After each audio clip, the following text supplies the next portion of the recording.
ಗಣಪತಿ ಶಾರದಾ ಗುರುಭ್ಯೋ ನಮಃ. ವಸುದೇವಸುತಂ ದೇವಂ ಕಂಸಚಾಣೂರಮರ್ದನಂ ದೇವಕಿ ಪರಮಾನಂದಂ ಕೃಷ್ಣಂ ವಂದೇ ಜಗದ್ಗುರು. ಶ್ರೋತೃಗಳಿಗೆ ಶ್ರೀ ಅಳಸಿಂಗರಾಚಾರ್ಯ ವಿರಚಿತ ಶ್ರೀ ವ್ಯಾಸ ಮಹರ್ಷಿ ಪ್ರಣೀತ ಶ್ರೀಮದ್ ಭಾಗವತದ ಪಂಚಮ ಸ್ಕಂದದಲ್ಲಿ ವೃಷಭಾವತಾರ ಚರಿತ್ರವನ್ನು ಹೇಳುವ 4ನೆಯ ಅಧ್ಯಾಯಕ್ಕೆ ಸ್ವಾಗತ. ಶುಕಮುನಿಗಳು ಪರೀಕ್ಷಿತ್ ರಾಜನನ್ನು ಕುರಿತು ಭಾಗವತದ ಕಥೆಗಳನ್ನು ಹೇಳುತ್ತಿರುವರು. ಪರೀಕ್ಷಿತ್ ರಾಜನೇ, ಕೇಳು. ಹುಟ್ಟಿದಾಗಲೇ ಈ ಶಿಶುವಿನಲ್ಲಿ, ಅಂದರೆ ಆ ವೃಷಭಾವತಾರದಲ್ಲಿ ಭಗವಂತನ ಲಕ್ಷಣಗಳೆಲ್ಲವೂ ಕಾಣುತ್ತಿದ್ದವು. ಮತ್ತು ಆ ಶಿಶುವು ದಿನ ದಿನಕ್ಕೆ ಬೆಳೆಯುತ್ತಾ ಬಂದ ಹಾಗೆಲ್ಲ ಸಮಸ್ತ ಪ್ರಾಣಿಗಳಲ್ಲಿಯೂ ಸಮಬುದ್ಧಿ, ಇಂದ್ರಿಯ ನಿಗ್ರಹ, ವಿರಕ್ತಿ ಎಲ್ಲವನ್ನೂ ಅಡಗಿಸಿ ಆಳತಕ್ಕ ಪ್ರಭುಶಕ್ತಿ, ಯಾವ ವಿಷಯದಲ್ಲಿಯೂ ಕೊರತೆಯಿಲ್ಲದ ಮಹಾವಿಭೂತಿ, ಇವೇ ಮೊದಲಾದ ಗುಣಗಳಿಂದ ಅವನ ಮಹಿಮೆಯು ಕ್ರಮವಾಗಿ ಬೆಳಗುತ್ತಾ ಬಂದಿತು. ಈ ಕುಮಾರನನ್ನು ಕಂಡು ಮಂತ್ರಿ ಮೊದಲಾದ ರಾಜ್ಯಾಂಗದವರು, ಪ್ರಜೆಗಳು, ಬ್ರಾಹ್ಮಣರು ಭೂಮಂಡಲವನ್ನಾಳುವುದಕ್ಕೆ ಇವನೇ ಇರಬೇಕೆಂದು ಹಾರೈಸುತ್ತಿದ್ದರು. ಹಾಗೆ ಆ ರಾಜಕುಮಾರನು ಸತ್ವಗುಣ ಪ್ರಧಾನವಾದ ದೇಹದಿಂದಲೂ, ಉತ್ತಮ ಗುಣದಿಂದಲೂ, ಪ್ರಶಸ್ತವಾದ ಕೀರ್ತಿಯಿಂದಲೂ, ಇಂದ್ರಿಯ ಬಲದಿಂದಲೂ, ದೇಹಶಕ್ತಿಯಿಂದಲೂ, ಭಾಗ್ಯದಿಂದಲೂ, ಶೌರ್ಯ ವೀರ್ಯಗಳಿಂದಲೂ ಎಲ್ಲರನ್ನೂ ಮೀರಿದ ಮಹಾಮಹಿಮೆಯುಳ್ಳವನಾಗಿದ್ದುದನ್ನು ನೋಡಿ ಅವನ ತಂದೆಯಾದ ನಾಭಿರಾಜನು ಅವನಿಗೆ ಋಷಭನೆಂದು ಹೆಸರಿಟ್ಟನು. ಇಂದ್ರನು ಈ ಋಷಭನ ಗುಣಾತಿಶಯವನ್ನು ನೋಡಿ ಸಹಿಸಲಾರದೆ ಅವನೊಡನೆ ವಿರೋಧಿಸಿ ಕೆಲವು ಕಾಲದವರೆಗೆ ಅವನ ದೇಶದಲ್ಲಿ ಮಳೆಯನ್ನೇ ಸುರಿಸದಿದ್ದನು. ಯೋಗೀಶ್ವರನಾದ ಋಷಭನು ಇದನ್ನು ತಿಳಿದು ಇಂದ್ರನ ಅಸೂಯೆಗಾಗಿ ತನ್ನಲ್ಲಿ ತಾನೇ ನಗುತ್ತಾ ಅಜನಾಭವೆಂಬ ತನ್ನ ರಾಜ್ಯದಲ್ಲಿ ಸ್ವಶಕ್ತಿಯಿಂದಲೇ ಬೇಕಾದಷ್ಟು ಸುವೃಷ್ಟಿಯನ್ನು ಕರೆದನು. ಇತ್ತಲಾಗಿ ನಾಭಿರಾಜನು ತನ್ನ ಆಸೆಗೆ ತಕ್ಕಂತೆ ಈ ಸುಪುತ್ರನನ್ನು ಪಡೆದ ಮೇಲೆ ಸಾಕ್ಷಾತ್ ಭಗವಂತನೇ ತನ್ನಲ್ಲಿ ಅವತರಿಸಿರುವುದನ್ನು ಕಾಣದೆ ಅವನನ್ನು ತನ್ನ ಮಗನೆಂದೇ ಭಾವಿಸಿ ಮಹಾನಂದದಲ್ಲಿ ಮುಳುಗಿದ್ದನು. ಹೀಗೆ ಭಗವನ್ ಮಾಯೆಯಿಂದ ಮೋಹಿತವಾದ ಮನಸ್ಸುಳ್ಳ ನಾಭಿರಾಜನು ಮನುಷ್ಯ ರೂಪದಿಂದ ತನ್ನಲ್ಲಿ ಪುತ್ರನಾಗಿ ಹುಟ್ಟಿದ ಆ ಪರಮ ಪುರುಷನನ್ನು ಪುತ್ರ ಭಾವದಿಂದ ನೋಡಿ ನೋಡಿ ಹಿಗ್ಗುತ್ತಾ ಸಂತೋಷದಿಂದ ಕುಗ್ಗಿದ ಕಂಠವುಳ್ಳವನಾಗಿ ಪ ಮಗು ಎಂದು ಆಗಾಗ ಕೂಗಿ ಕರೆಯುತ್ತಿದ್ದನು.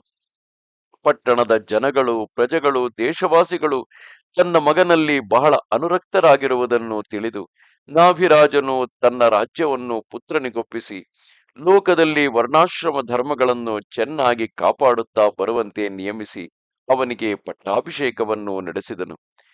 ಆಮೇಲೆ ತನ್ನ ದೇಶದಲ್ಲಿರುವ ಬ್ರಾಹ್ಮಣರ ವಶಕ್ಕೆ ಆ ಪುತ್ರನನ್ನೊಪ್ಪಿಸಿ ತನ್ನ ಪತ್ನಿಯಾದ ಮೇರುದೇವಿಯೊಡನೆ ಬದರಿಕಾಶ್ರಮಕ್ಕೆ ಹೊರಟನು.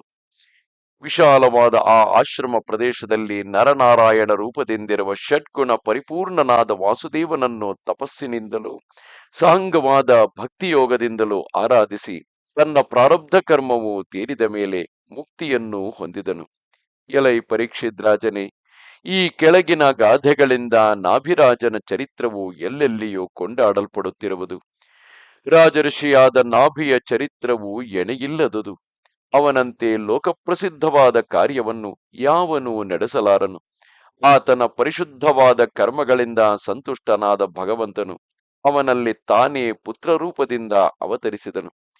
ಈ ನಾಭಿಯಂತೆ ಬ್ರಾಹ್ಮಣ ಪ್ರಿಯನಾಗಿ ಅವರನ್ನು ವಿಶ್ವಾಸದಿಂದ ಕಾಪಾಡತಕ್ಕವನು ಬೇರೆ ಯಾವನೂ ಇರಲಾರನು. ಈತನ ಯಾಗದಲ್ಲಿ ಬ್ರಾಹ್ಮಣರೆಲ್ಲರೂ ಅನೇಕ ಮಂಗಳ ವಸ್ತುಗಳಿಂದ ಪೂಜಿತರಾಗಿ ತಮ್ಮ ಮಂತ್ರ ಬಲದಿಂದ ಯಜ್ಞಪತಿಯಾದ ಪರಮ ಪುರುಷನನ್ನು ಸಾಕ್ಷಾತ್ತಾಗಿ ಯಜ್ಞಶಾಲೆಗೆ ಕರೆತರಿಸಿ ಆತನ ಕಣ್ಣಿಗೆ ಕಾಣಿಸಿದರು. ರಾಜೇಂದ್ರ, ಇದೇ ಆ ಶ್ಲೋಕಾರ್ಥವು. ಇನ್ನು ಆ ಋಷಭದೇವನ ಚರಿತ್ರವನ್ನು ವಿವರಿಸುವೆನು ಕೇಳು.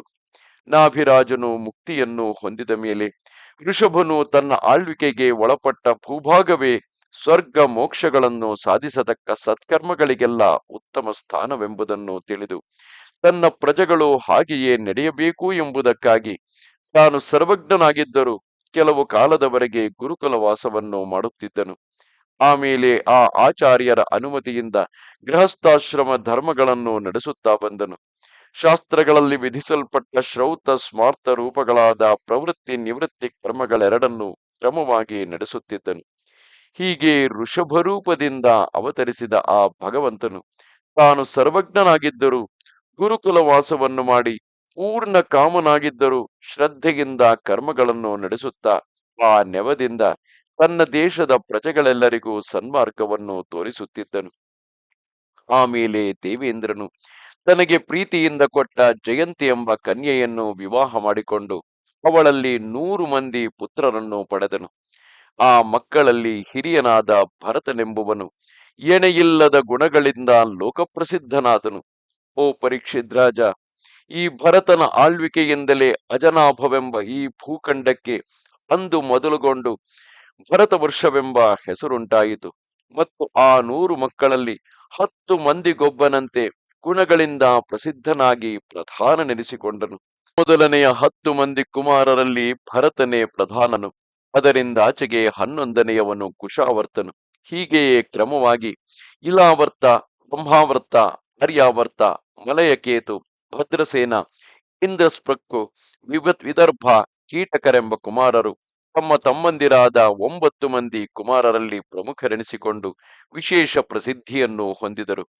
ಬೇರೆ 90 ಮಂದಿ ಮಕ್ಕಳಲ್ಲಿ ಕವಿ, ಹರಿ, ಅಂತರಿಕ್ಷ, ಪ್ರಬುದ್ಧ, ಪಿಪ್ಪಲಾಯನ, ಅವಿರ್ಹೋತ್ರ, ಲಮಿಡ, ಚಮಸ, ಕರಭಾಜನರೆಂಬ 9 ಮಂದಿ ಮಕ್ಕಳು ಲೋಕದಲ್ಲಿ ಭಗವದ್ ಧರ್ಮಗಳನ್ನೇ ಪ್ರಕಾಶಗೊಳಿಸುತ್ತಾ ತಾವು ಅದರಲ್ಲಿ ಅಕ್ಕರೆಯುಳ್ಳವರಾಗಿ ಮಹಾಭಾಗವತರೆಂದು ಪ್ರಸಿದ್ಧಿಯನ್ನು ಹೊಂದಿದರು.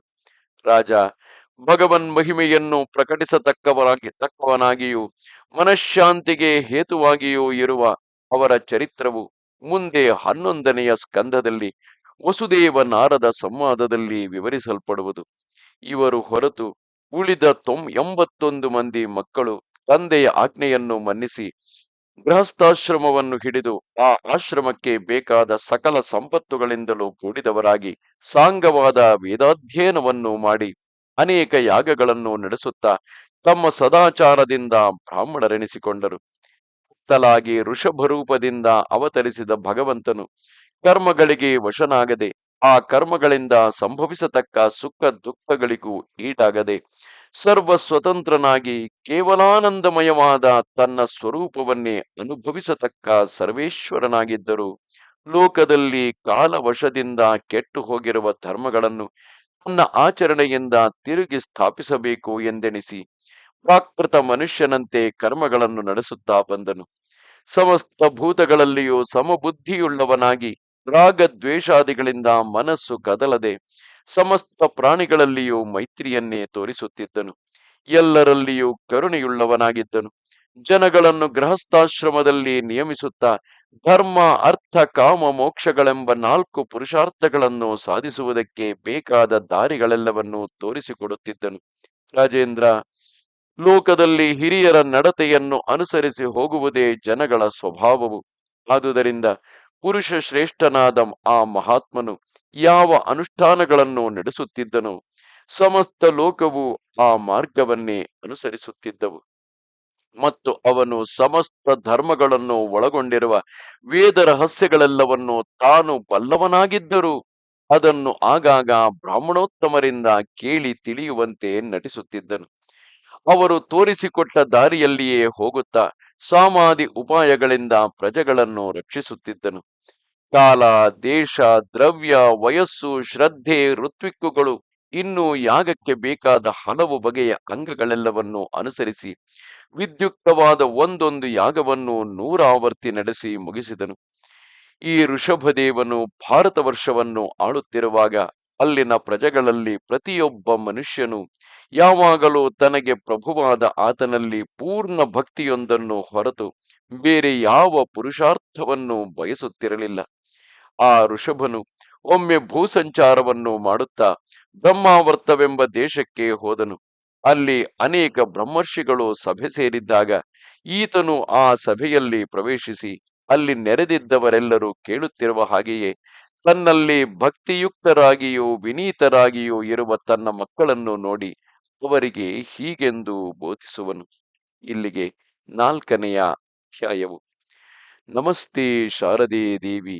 ಕಾಶ್ಮೀರ ಪುರವಾಸಿನಿ ತ್ವಾಮಹಂ ಪ್ರಾರ್ಥೆಯೇ ನಿತ್ಯಂ ವಿದ್ಯಾದಾನಂಚ ದೇಹಿ ಮೇ. ನಮಸ್ಕಾರ.